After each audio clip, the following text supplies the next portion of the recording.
Salam pintar dari Erlangga Pintar. Kali ini kita akan bahas soal ujian nasional matematika tahun 2014 untuk bab segitiga. Soalnya seperti ini, perhatikan gambar kapal layar. Oke, yang ini gambar aslinya, lalu yang ini adalah sketsanya. Kemudian diberitahukan 95% komoditas perdagangan dunia melalui sarana transportasi laut dengan menggunakan sekitar 50.000 kapal tanker, kapal-kapal pengiriman dan pengangkutan barang raksasa. Sebagian besar kapal-kapal ini menggunakan bahan bakar solar. Para insinyur berencana untuk membangun tenaga pendukung menggunakan angin untuk kapal-kapal tersebut. Usul mereka adalah dengan memasang layar berupa layang-layang ke kapal dan menggunakan tenaga angin untuk mengurangi pemakaian solar serta dampak solar terhadap lingkungan. Oke, ini menarik ya.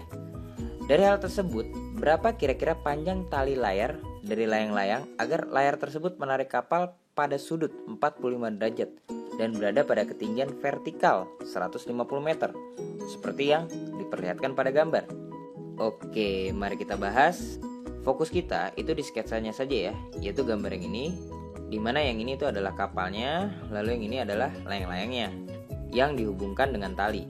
Kemudian perhatikan garis putus-putusnya, yang kalau kita hubungkan dengan talinya itu akan membentuk sebuah segitiga siku-siku. Bisa diperkuat dengan sudut 90 derajat yang ini ya. Kemudian perhatikan sudut lainnya, yaitu 45 derajat. Kalian masih ingat gak sih total sudut dalam segitiga? Ya, totalnya itu 180 derajat ya. Jadi kalau kita tambahkan 45 derajat, 90 derajat, dan sudut yang ini kita misalkan X, maka nanti totalnya adalah 180 derajat. Sehingga bisa kita bikin persamaannya jadi seperti ini. Ya, kalau kita hitung, kita akan peroleh nilai dari X-nya itu 45 derajat juga ya. Kemudian coba perhatikan gambar segitiganya. Di sini kan ada dua sudut yang sama ya, yaitu 45 derajat. Ini kategori segitiga apa sih? Ya, kategori segitiga sama kaki ya. Jadi nanti panjang kaki-kakinya itu sama ya, yaitu panjang yang ini dan panjang yang ini. Sehingga panjang yang ini itu 150 meter juga ya. Oke, sampai di sini coba dipahami dulu ya. Bagaimana? Lanjut ya. Kemudian kita bisa gunakan teorema Pythagoras untuk mencari panjang dari talinya. Kita misalkan talinya itu T ya. Maka T kuadrat itu sama dengan 150 kuadrat ditambah 150 kuadrat. Kemudian kita bisa bikin jadi seperti ini. Kan di sini ada 2 kali 150 kuadrat ya. Jadi kita nggak perlu mengkuadratkan masing-masingnya. Itu akan merepotkan ya. Oke, sampai di sini kita tinggal akarkan ya untuk mendapatkan nilai dari T-nya jadi seperti ini.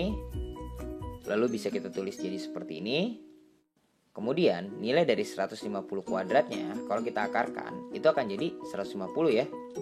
Maka nilai dari T itu bisa kita tulis jadi seperti ini atau sama dengan 150 akar 2 meter.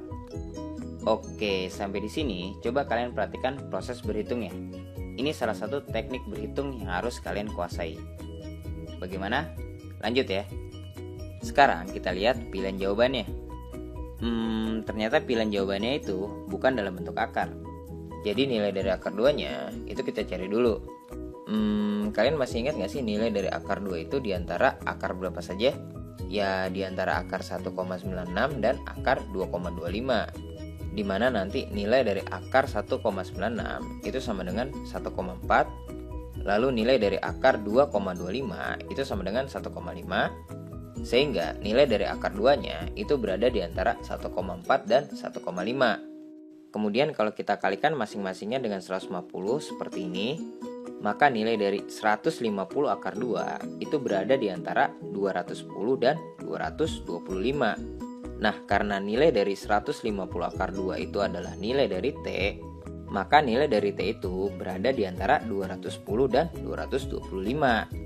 Jadi kalau kita lihat pilihan jawabannya lagi, nilai dari 212 meter itu adalah nilai yang mungkin untuk T ya. Karena 212 itu di antara 210 dan 225. Jadi jawabannya yang B. Oke, semoga bisa dimengerti. Sampai bertemu di video selanjutnya.